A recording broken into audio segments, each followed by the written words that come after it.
and I'm going to throw us into Facebook land. Show on your timeline. Yes, I think I'm on the right timeline. I'll either be in the Salon timeline or in this timeline. Robert, it's nice to see you, my friend. I've missed you this week. We haven't spoken very much. Yeah, I missed you too. So I'm going to call it. What are we going to call it? Call it. Are we calling it something? Explorations. Yep.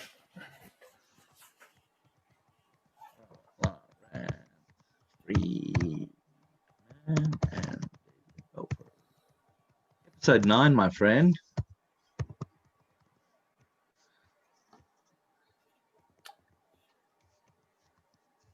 Control V. Say something about this video. Control V. Episode 9. Let's go live. Let's do it.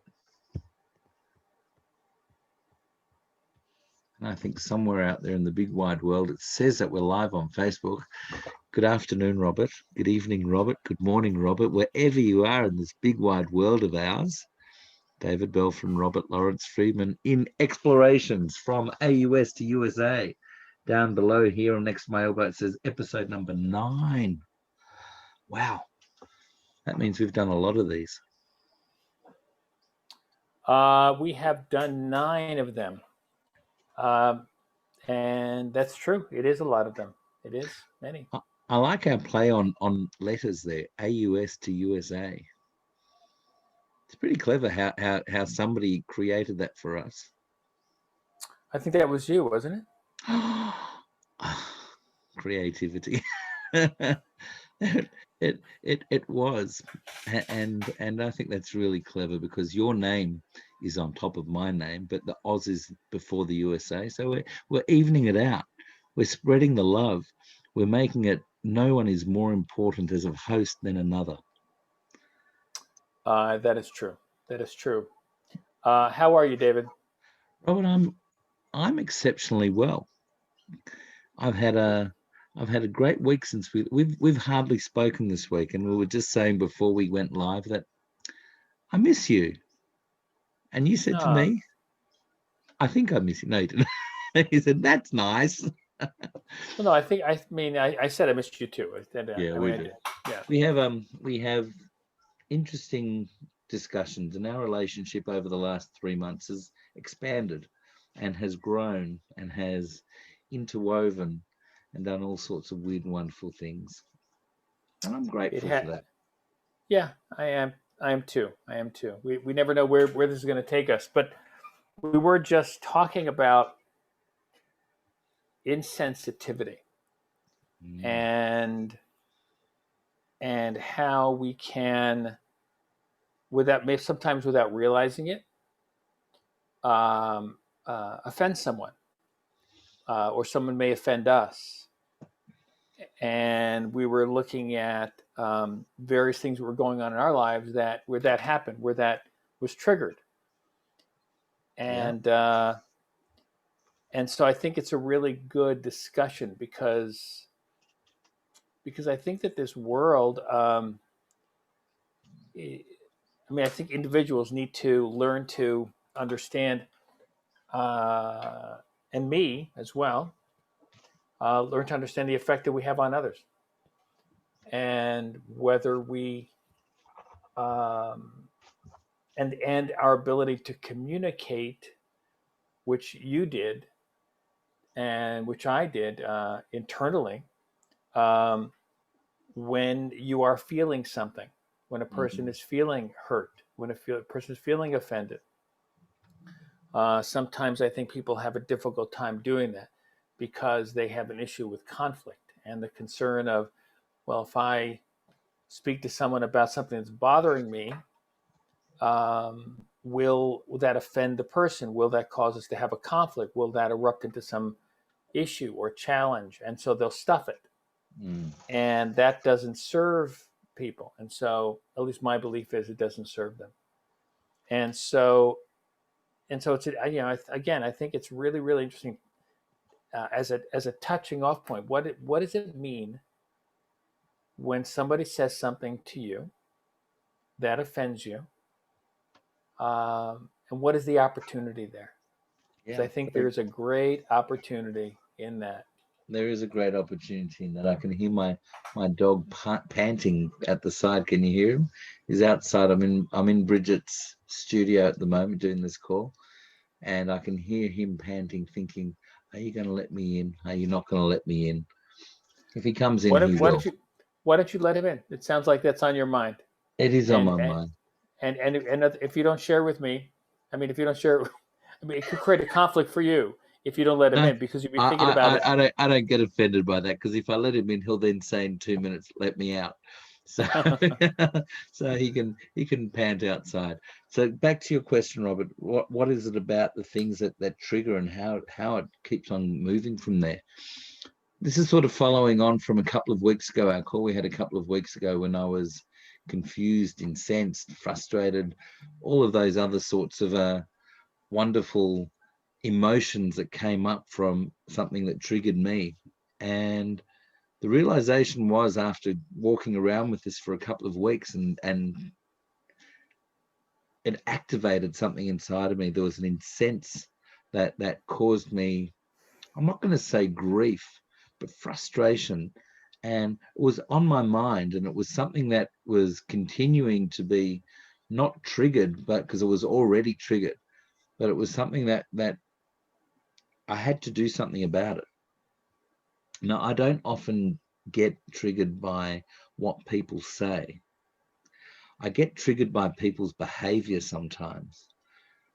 And I think that's what it was in this scenario as well, because it was a complete sense to me of somebody being unaware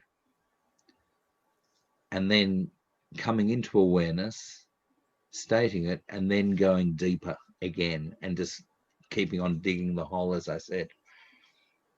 And today was a day where I had the opportunity to deal with it.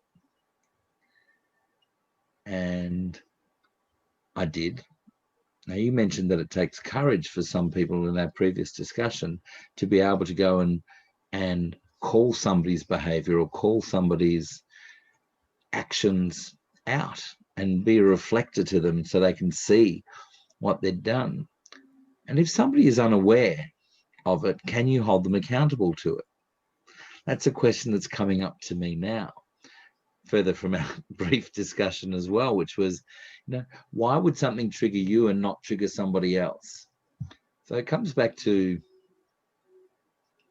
the person, the individual themselves, to be able to own their own reaction and be responsible or accountable to that reaction or their response. But then it comes down to communication, because I can't remember what it was. Communication is the response you get. True communication, I believe the saying is the response that you get. And if you don't like the response, then whose job is it to change the communication? The response might be that somebody just turns away and says you're a fucking idiot, or they might turn away and say that you're a great guy, or they might punch you in the nose. There's so many different ways that people can respond to something that triggers them. What are your thoughts on that? Triggers. Yeah, I mean, I think that it is very subjective. It is, and it is going to be based, I think, a lot on a person's experience, their suffering, their pain, their challenges, their unresolved, unconscious issues. I mean, what I was sharing was that for example, I remember with my mom.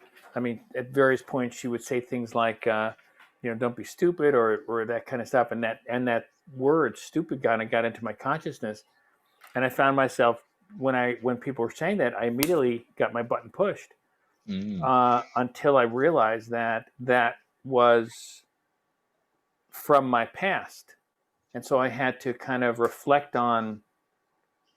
And I think that's one of the keys here is like reflecting on what is it, what's the reason why you're feeling pushed by that. Yeah. Is it from past experience? And so the moment that I realized that, I found that I was able to. take away the emotional response, because I had an understanding now. It was no longer unconscious. It was not simply reactive. And I think that exploration, obviously the name of our talk here, is about exploring. I mean, it's interesting because we're both exploring, it's about both exploring our own self as well as exploring, if you like, the relationship that you have with the person. So it goes both inner and outer. And I think that both are necessary in order to be able to have a fulfilling communication. Yeah, I get that. What do you think? Well, if we're thinking about the ability to, I've got all these emails coming up for some reason on my computer, for us to be able to have these, to become aware of our own triggers is something that is really a gift. Now, you were mentioning about the word that your mother said to you that then triggered you throughout whatever time it was until you became aware of it, and then you have choice to be able to Right. choice to be That's able it. to decide to be affected by or not affected by, choice to be able to react. And then it comes to maturity, it comes to the ability to be able to, as an adult versus as a teenager, as a child. If we make our children aware of their behavior, one time Jesse, my son, was throwing a tantrum in the supermarket, and so he got on the ground and he was kicking his legs and he was screaming, and so I just got on the ground and did it with him at the same time amongst all the people in the supermarket. Now, a lot of people wouldn't do that, and that's cool. I did it, and then he got up and said, Dada, get up. Dada, get up. And I got up and I went, right, let's go. Let's keep going. And I was just back to normal again. But he'd seen and had a different response. And so I'm a great believer of learning from doing, or learning from experiences of yourself and of others as well. However, I'm not sure what level of pain and hurt I inflicted on him that day, that he'll go into a session one day when he's 37 years old with a psychologist and say, there was one day my dad got on the floor and started having a tantrum in the supermarket or something like that. I mean, I would call that a pattern interrupt, honestly. Yes, I would. it definitely it's like was. You immediately took him out of the experience because he was now focused on you and not his own issues and challenges. Yes. So that was really kind of brilliant, actually, and again, really unique. I mean, I think most adults would never have done that. No, so I did get those rewards from the other parents, and those going. It was really very funny. Robert, the experiences we have and how we can share the lessons from those. I'm listening to a book, an audio book at the moment, which is called, what's it called? I'm going to find on my computer because on my phone, Audible. It's called The Practice by an author by Seth Godin. And I've only listened to the first hour or so. But he's coming up with all of these different concepts and choices of masters being in practice. It's shipping creative work is what the byline is. And I was just listening. He's got like points 1 through to, I have no idea how many there are. I'm up to about 130 or something like that. But it comes out with different points about what people can do, and what the masters have done, and what teachers have done, and how it interrelates to what one does. The current thing it's saying, there's no such thing as writer's block. So it's saying that people come up and have an excuse for something, and but it's not writer's block. It's just a choice that you can either decide to do or not do, and you know what your practice is. It's talking about creating a practice. It's like, how to become healthy. You eat well, you drink water, and you don't do other sorts of things. And you might go and work out at the gym or go for a walk every day and create a practice. But some people do it and some people don't. Those that do it get the results. It's Yeah, I'm not sure if I'm enjoying the book yet, but it's something that is coming up, and it's interesting about looking at patterns and looking at, the things that are triggering me in that as well. And it was, I don't know where I was going with that, but it was something around, I was trying to think what the thing was that it spoke about. There was one line particularly that if I wasn't driving when I was listening to it, I would have written it down. So I know that I can go back to it. It's somewhere in the last 20 minutes of the video, of the recording.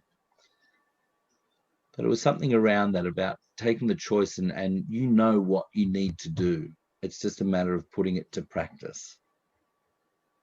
So, if we want to increase our muscles in something, and it might be our muscles of communication, might be the muscles of being able to reflect somebody's behavior, or being able to have the muscles of acknowledging and noticing our own behavior, to be able to see then how we react. But it all comes down to, if communication is the key, what's the and if communication is the response, true communication is the response you get, what do you do if you don't like the response? I don't know if communication is the key. Okay. I think it's one of the keys. Okay. I think self-awareness is the other key. Yeah. Because if you just communicate, but you're not communicating from a place of self-awareness, then you might be simply communicating from a place of reaction, a place of unconsciousness, a place of anger, a place of retribution, a place of simply wanting to communicate as a way to get your point, but not right. really. What was that? To be right, being righteous. Right. Wow. I mean, right. And so I think one of the keys is, how do we learn to be less unconscious? Mm. And in order to do that, that's why relationships are so important, because relationships are one of the ways that we do that. Everything ultimately is a projection. And so when a person says whatever they're saying, they're projecting their life, their thoughts onto you. Mm. In order for you to have a reaction, you would then have to have something in you that then reacts to whatever they're saying, but it has nothing to do with you. Mm. It's just their projection. They don't know you. They don't know what your issues are. It's just they're projecting. And so ultimately, it's about learning how to not take things personally, I think, honestly. There's a thing that, sorry, go on. You finish that process. I'm finished. Okay, I'm sorry about that. I thought that I cut you off short. I apologize for cutting you off short if I did. Hey, and I'm really pissed off at you, man. So you better knock it off, all right? But that's your own stuff. It's not my stuff. Don't you project your shit onto me. Hey, yeah. All right. Now, that's a great response. It reminds me of... What were you saying, David? I was going to say that from one of my mentors, Blair Singer, who is... have you ever met Blair personally? I have, yeah. Okay, so with Blair, one of the things that he speaks about with regard to the reactions of people, he shares a story of, let's say that you and I have been working together for a number of years, and we've got a relationship, our families know each other, etc., etc. Then I come up to you one day and I say, "Hey, Robert, I need 10 grand. There's this opportunity that's come up for me, and it's a really great opportunity, and I'm just short $10,000. Would you be able to lend it to me, and I'll give it back to you, 2 months, 3 months, 4 months? How would you feel about that?" Now, what Blair then shares on is that at that point in time, and it's an instant in time, yours and my relationship may change. Now, it's nothing to do with the fact that, we've been mates for 5 years and our families have grown up, etc. But what happens is, you've had a past experience where your cousin came to you and asked you for money, and you gave it to them with love, and it never came back. And then whenever you went to ask them for it, it was always a hassle and it never came back. So you've got this yuckberry, you've got this this stone in your brain, in your heart, whatever it will be, which is, I'm never going to trust somebody that asks me for money again. And then from that day forward, the relationship is different. It's changed. And the person that's asked may never know why. Mm-hmm. So when we look at the differences within understanding people's reactions, most of the time we never get that opportunity. You know, with customers that are unhappy, most of the time you don't hear about it. They walk with their feet. Mm-hmm. We as technicians may not hear about it. However, many other people will, It's because true. they'll say, you know, I went to that class and yeah, I didn't quite get it. It didn't quite work for me, or I think the guy's an idiot, or whatever it will be. But we don't get to hear the feedback. So what mechanisms can people set up to be able to ask for or receive the feedback? I think that's an interesting concept. So you know that I teach workshops for healthcare workers, Yeah. and so what we do is at the end of every program is we provide everyone with a feedback form so that they can then provide us with immediate feedback as to what worked, what didn't, what they liked, what they didn't like. So generally, so for a work environment, certainly you could do something like that. For a personal environment, I guess it's just a matter of how deep the relationship is. Because a relationship that's not too deep, you're probably not going to hear about it. Um, and if it's a customer relationship, you could probably set it up so that you create expectations from the customers by maybe putting out a sign saying, "We'd love to hear your feedback, good or bad," or just give them the opening to be able to do that. The other is, of course, to look at things like Yelp and look at the patterns. Well, in the U.S., we have something called Yelp, YELP, Right. and basically it's businesses and then reviews of businesses by people who go to restaurants or whatever else. And what I've noticed is that in some cases, the more successful restaurants will have feedback provided, and if it's negative, they will then immediately respond to the person Mm. um, in response to it, to provide some feedback to them, and then to welcome them back, saying that we want to welcome you back, and we apologize for this, and Yep. please let us know. So I think there's lots of ways to get the feedback.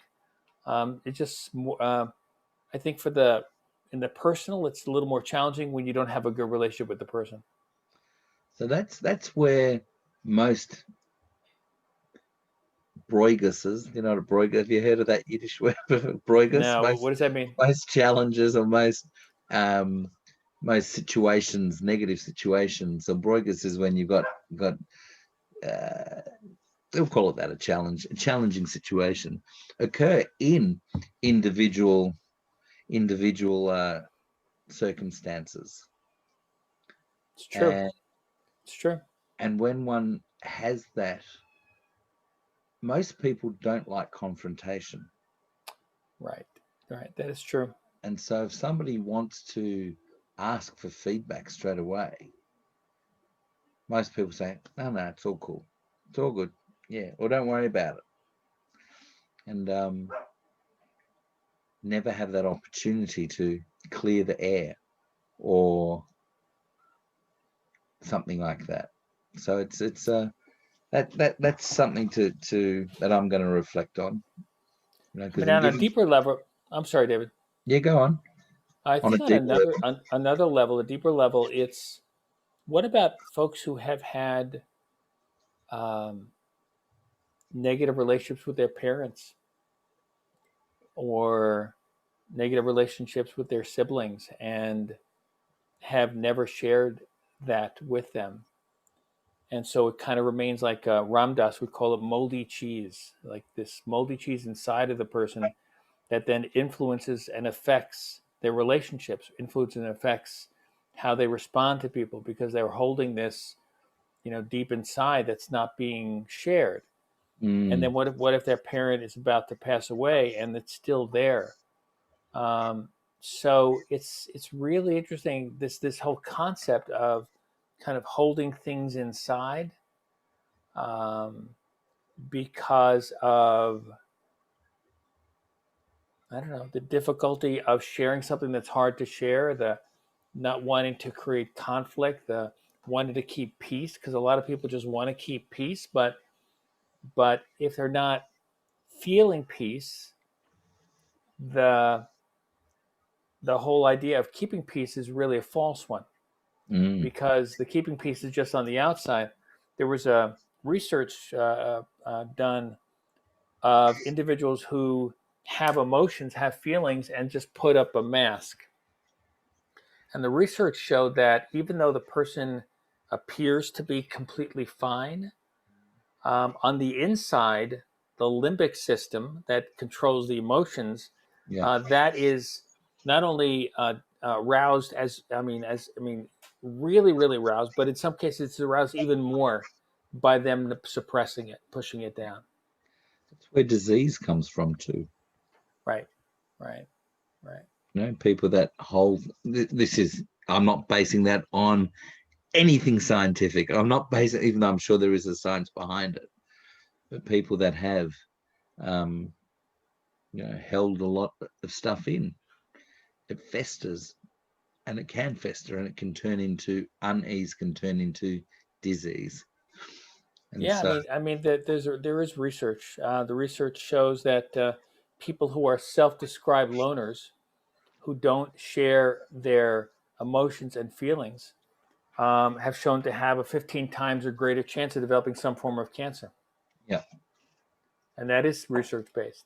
yeah, So it's really, really important for people to find a way to talk about their emotions, whether in a therapist or a support group or a friend or a loved one or a family member, some way to get it out.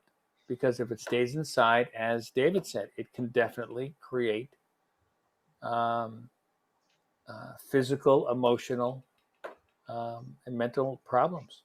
mm. This is Yes. an interesting discussion. I'm thinking, my insides has come out saying that I want to actually lighten it up a little. However, that's just my reaction again to thinking. You know, I'm not going to say I always. My normal modus operandi is to be coming from happiness, from joy, from wanting to create light, as you know. And in saying that, when things for me become heavy, I go into my child and bring that up. So that's my reaction.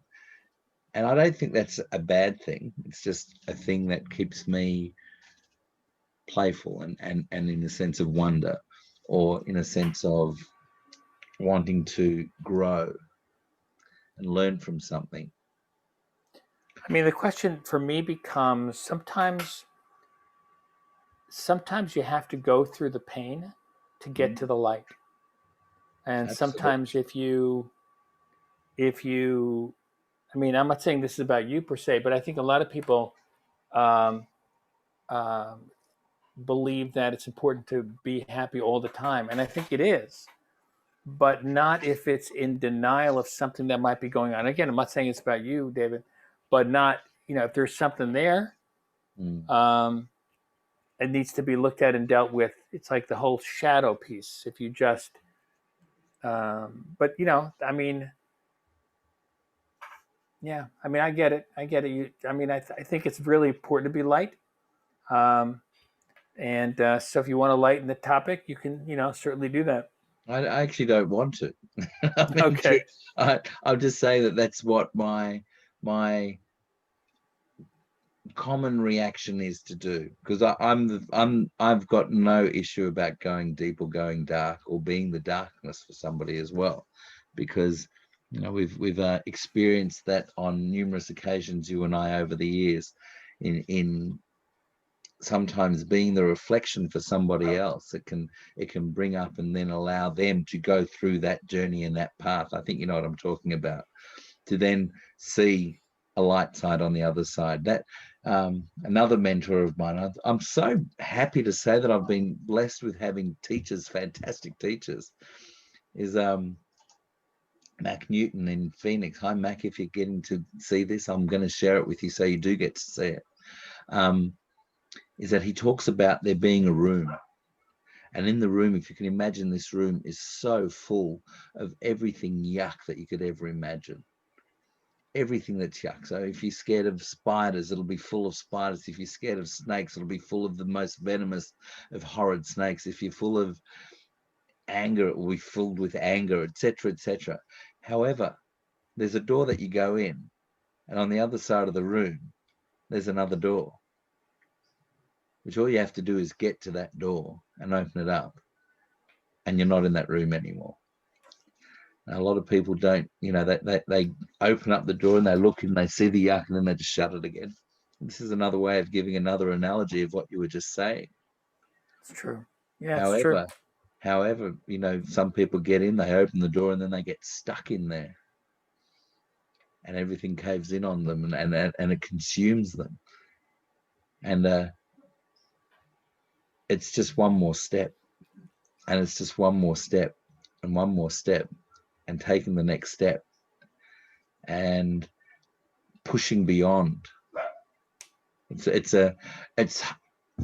one of the hardest things to have to do and one of the most rewarding things to have to do. That's another thing that came out from the book today is it's talking about not so much being a pioneer, but being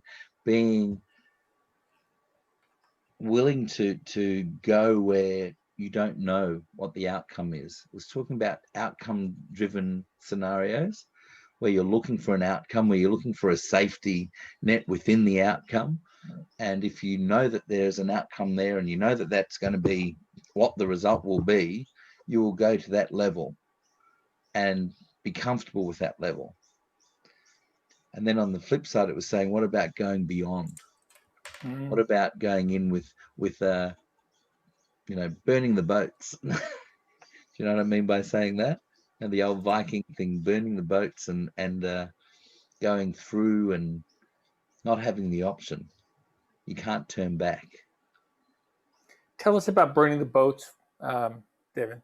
All right. So the concept of the Vikings in the years of the olden days, when they were roaming the earth on their massive hand-carved, beautiful boats, they would actually arrive at a new shore.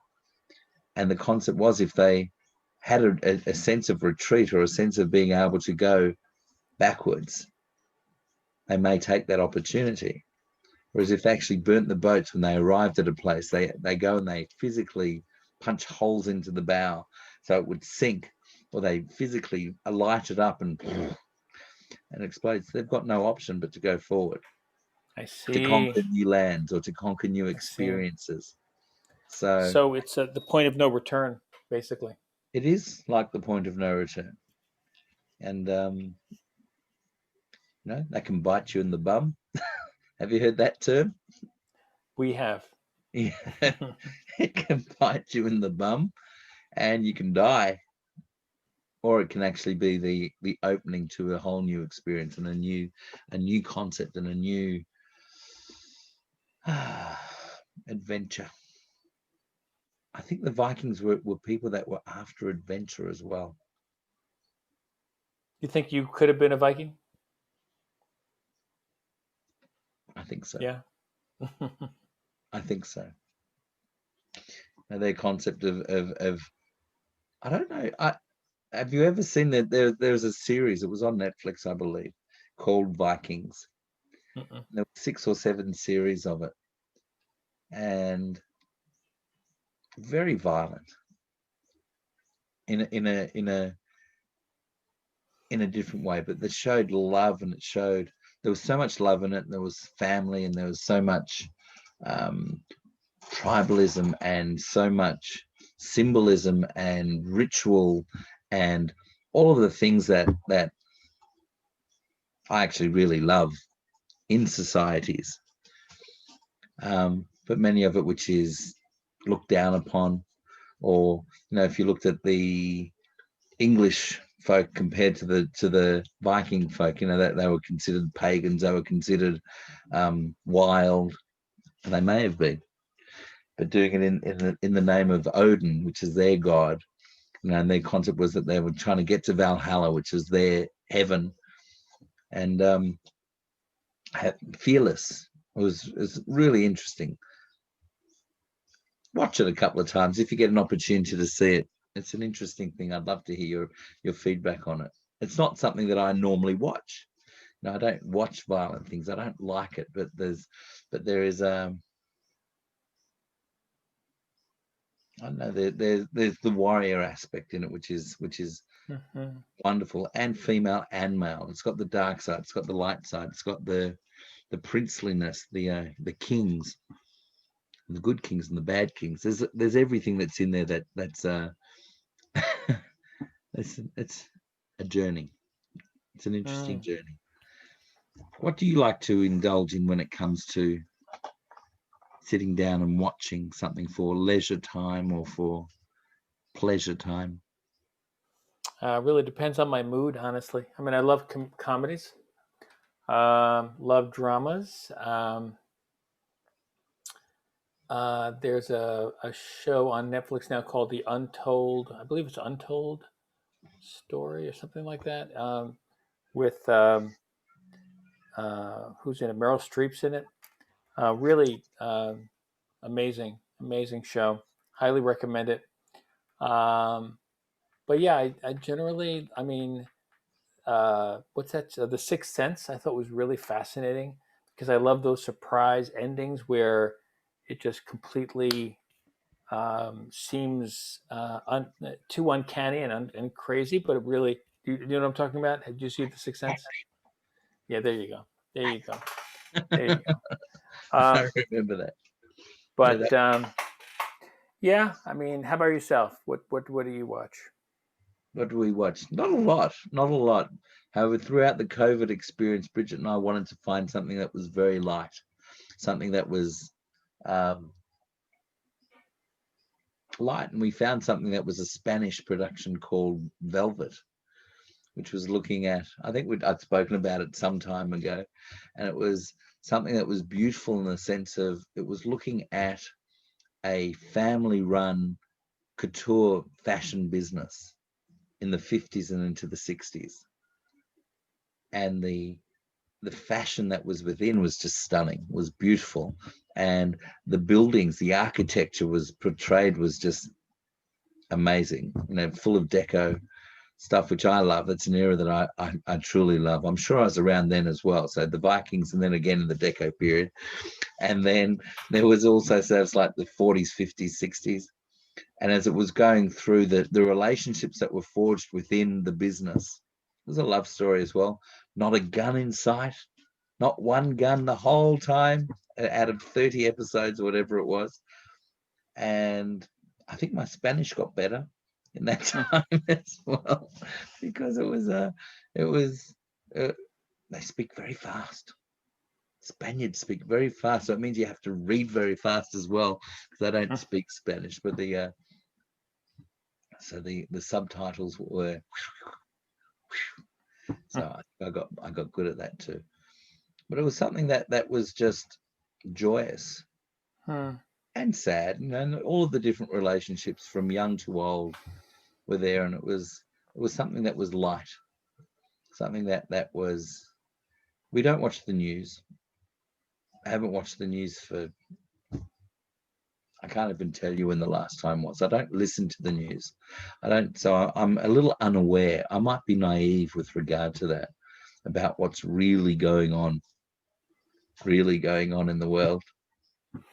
Yeah, Uh, I mean, I think that's on one level. I think that's a really good thing. On one level, in and terms on the of other level, well, I think there's two levels of it. I mean, one level is on the news generally negative news often, and anything what are you feeding your consciousness, and so I think that's good. I mean, I think in terms of having awareness of what's going on, I mean, it really, I don't know. I mean, I think that's somewhat important, but I don't know. In terms of shaping the consciousness, it's definitely going to cause you to have more, I believe, negative thoughts because everything's pretty negative on the news with COVID and politics and all that.